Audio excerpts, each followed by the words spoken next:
dari kelompok 3. Di sini kami akan menyelesaikan tugas akhir mata kuliah kepemimpinan. Kami akan mewawancarai kepala sekolah di SD YPK Elida yang beralamat di Jalan Flamboyan Raya. Kami akan mewawancarai terkait manajemen kesiswaan. Perkenalkan, nama saya Sanike Purba. Nama saya Hasri Pasaribu. Nama saya Bas Ataduk Prairani. Nama saya Flores Kristen Zai. Saya Gles Panggang. Sekian perkenalan singkat dari kami. Selamat menyaksikan. Betul. Selamat pagi, Miss. Selamat pagi. Kami dari mahasiswa Universitas Katolik Santo Thomas atau Unika Medan. Di sini kami akan melakukan wawancara atau mini riset menanyakan tentang manajemen kesiswaan di sekolah ini, Miss. Sekolah Elida, YPK Elida. YPK Elida. Jadi, sebelumnya, Miss, mohon maaf, bolehkah Miss memperkenalkan diri terlebih dahulu seperti nama, jabatan, lama tugas di sekolah ini, dan identitas Miss?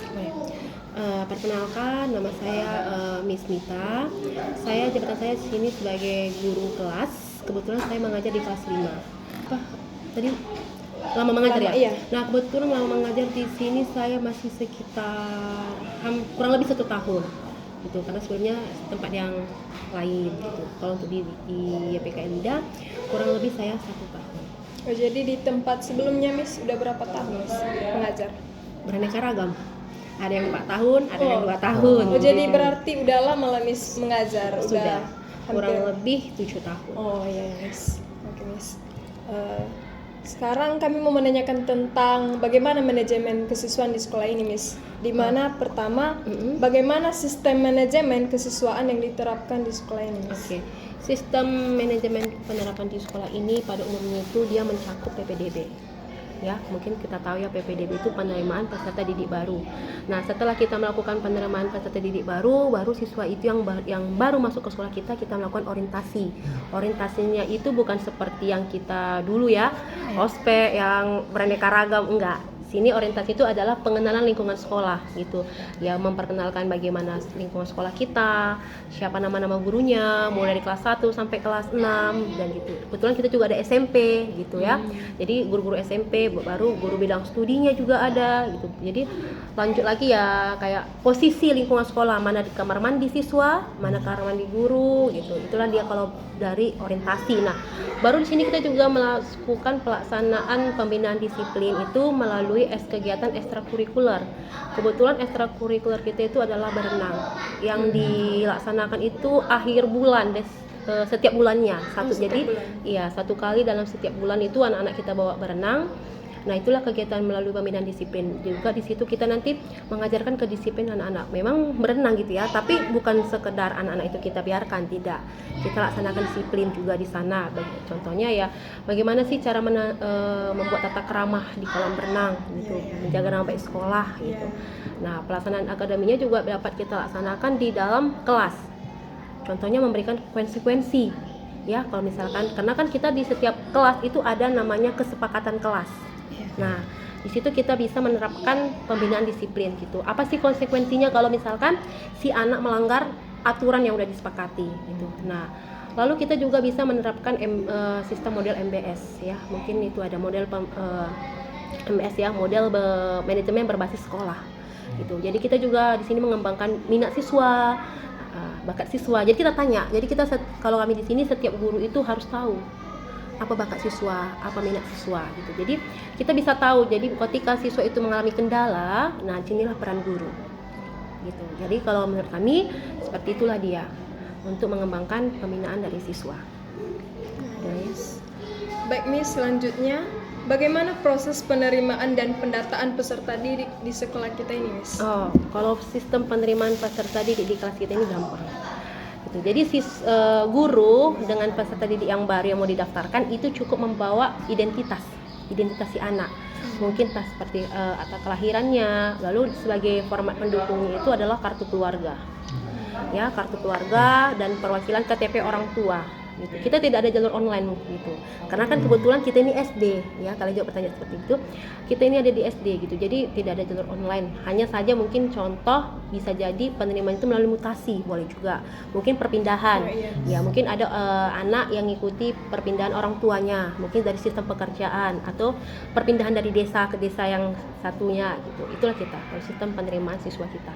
Oh, jadi di sistem penerimaan siswa ini Miss, orang tuanya wajib yang mengantarkan siswanya atau bisa juga diwakili? Bisa diwakilkan gitu. Yang penting siapapun yang membawa anak tersebut dia juga membawa identitas itu sebagai pendukung kita. Mana tahu kan nanti bagaimana terjadinya, kita bisa punya barang bukti gitu yang kuat. Iya betul. Selanjutnya Miss, bagaimana sekolah kita ini mengelola administrasi dan data kesiswaan siswa? Mengelola administrasi dan data kesiswaan siswa. Yang seperti yang saya bilang tadi, kita kan ini ada penerima siswa baru nih kan. Nah itu nanti ada nama-namanya, mulai dari nama lengkapnya, tempat tanggal lahirnya. Nah jadi format pendukungnya itu seperti nama orang tuanya, alamat tempat tinggalnya.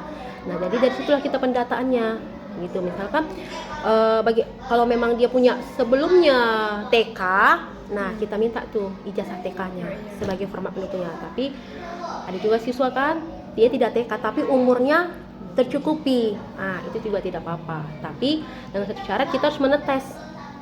Jangan nanti dia umur cukup tetapi dalam pengenalan kata ataupun suatu huruf belum bisa. Itu. Jadi karena bukan sistem udah bisa nih masuk aja, enggak. Kita seleksi dulu dia. Itu supaya nanti ketika dia masuk di ajaran baru, dia tidak tertinggal dengan teman-temannya. Itu karena kan mungkin nanti ada teman-temannya yang dari TK. Ada yang tidak TK, yang tidak TK ini yang perlu kita lihat dia sampai mana dia sudah mengetahui supaya nanti ketika masuk ajaran baru dia tidak ketinggalan. Seperti itulah dia.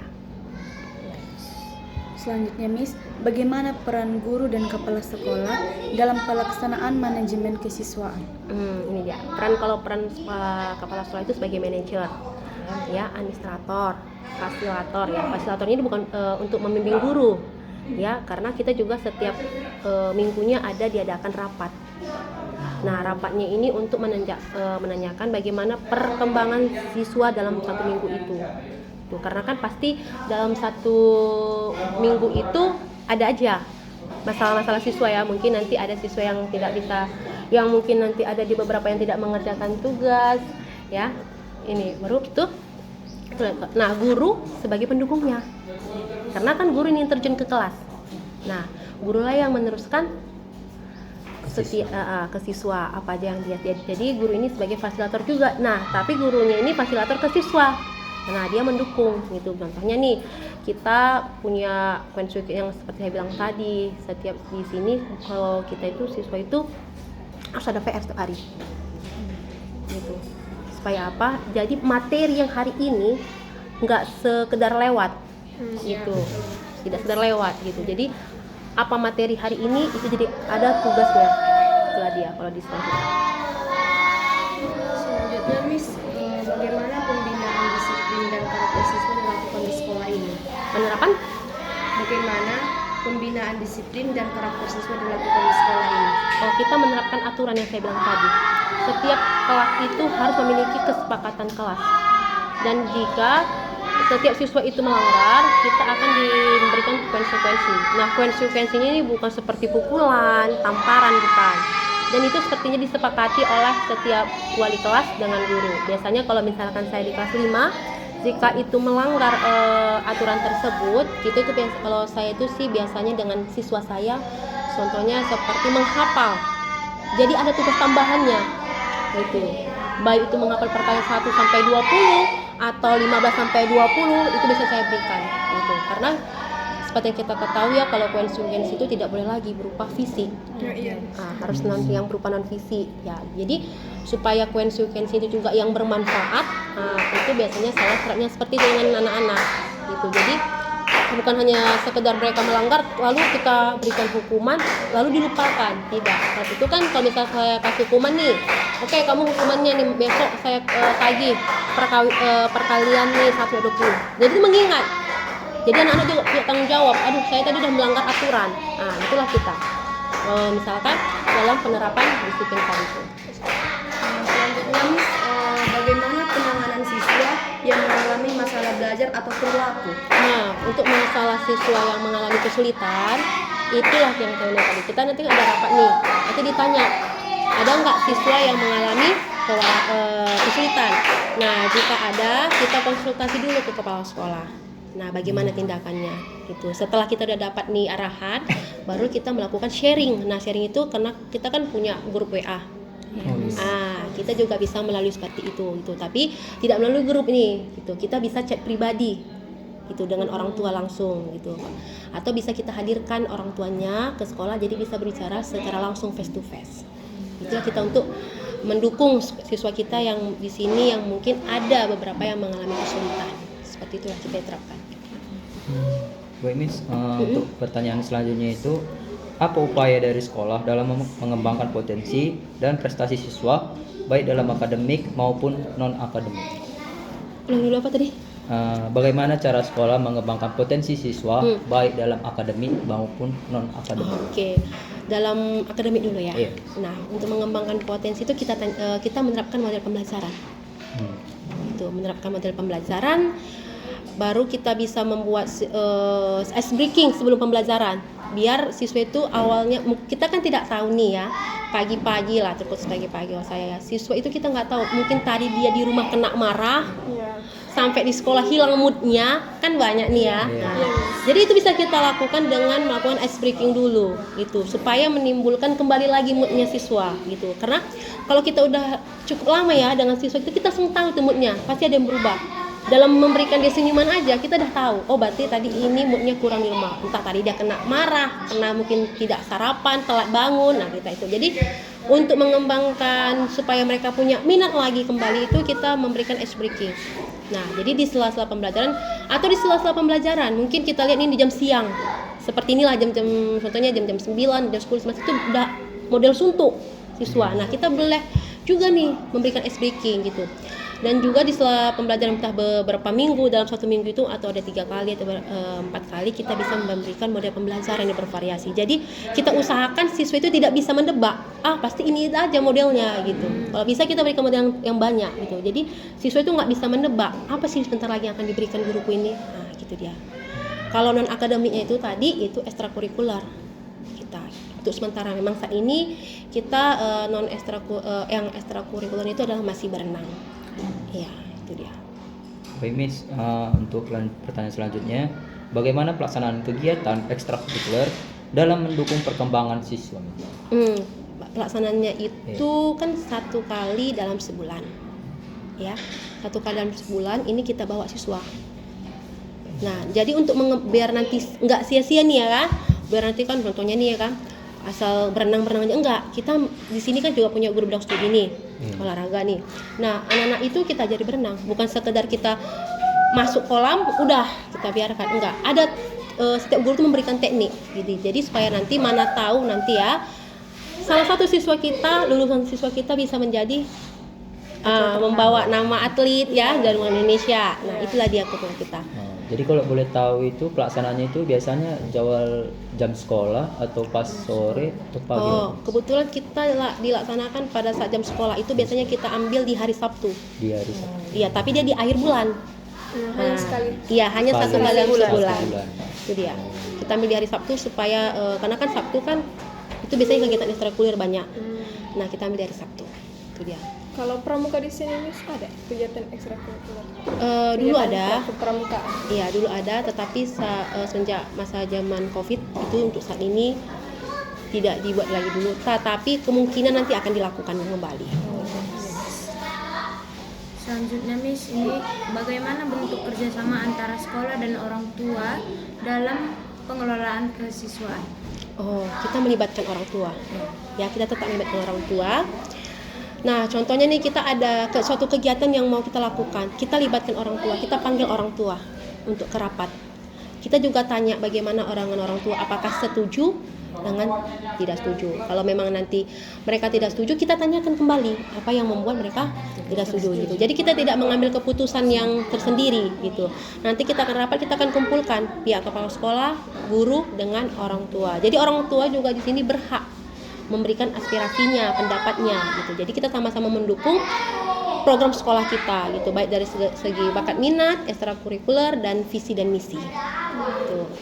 Berarti hasil kesepakatan bersama ya, Miss? Iya, hasil kesepakatan bersama. Nanti kita cari kalau berdasarkan suara terbanyak. Kalau misalkan kita mau buat suatu kegiatan, kita mengambil suara terbanyak. Itu hasil kesepakatan. Karena itu memang dari awal sebelum kita rapat, kita nanti akan disampaikan bahwasannya keputusan akan diambil berdasarkan suara yang terbanyak. Itu dia. Lagi? Ini saya pertanyaan, bagaimana nanti atau apa harapan sekolah ini ke depannya terhadap pelaksanaan manajemen kesiswaan agar lebih efektif dan mendukung perkembangan siswa? Ya harapannya sih ya guru-guru, kalau kami harapannya semakin banyaknya terpanggil pelatihan gitu. Karena kan kalau kita pelatihan kan kita dapatkan ilmu nih banyak. Karena kan kita akan sharing nih dengan guru-guru yang lain gitu. Artinya kalau kami seperti itu. Ketika kami melakukan pelatihan di luar, guru-gurunya, ketika kami pulang dari pelatihan kami terapkan gitu ilmunya. Biasanya tuh banyak tuh kalau kita pelatih tuh pasti ada narasumbernya ya. Ada banyak kita dapat informasi sejenis model, ada kita sistem penerapan bagaimana cara mengembangkan minat siswa gitu. Baru atau bisa juga kalau kami harapannya ya semoga lah nanti lulusan siswa dari sini bisa membawa nama sekolahnya gitu. Jadi kan sebenarnya kan untuk jalur siswa itu supaya banyak kan itu lulusan memperkenalkan dia, itulah sih harapannya gitu. Biar nanti setiap akhir tahunnya kalau ada penerimaan banyak siswa gitu. Ya, baik Miss, terima kasih Miss atas waktu Miss telah menjawab apa yang kami tanyakan pada pagi hari ini, di mana semua yang kami tanyakan sudah terjawab dengan baik Miss. Terima kasih atas waktunya Miss kepada kami. Semoga apa yang menjadi harapan guru sekolah seperti apa yang Miss katakan tadi bisa terkabulkan. Amin. Jadi terima kasih Miss. Kami juga berterima kasih kepada sekolah ini, SD swasta YPK Elida yang telah mau menerima kami untuk melakukan mini riset di tempat ini. Oke, terima kasih juga ya karena kan ini juga sebagai ilmu kan gitu. Kami juga sebagai pengalaman kami juga kan, kami diwawancarai nih gitu. Kan kayak wartawan sama ini ya kan. Makasih juga ya, kalian juga udah capek-capek kan jadinya kan. Oke. Sampai ketemu lah gitu. Sampai ketemu di lain waktu, kalian juga ya kan semangat belajar. Ya kan terakhir juga mau skripsi kan. Jalani aja. Itu aja dia. Oke, selamat siang. Makasih ya, Miss. Kan enggak ada foto. Sekian dari kami kelompok 3. Terima kasih. Bye.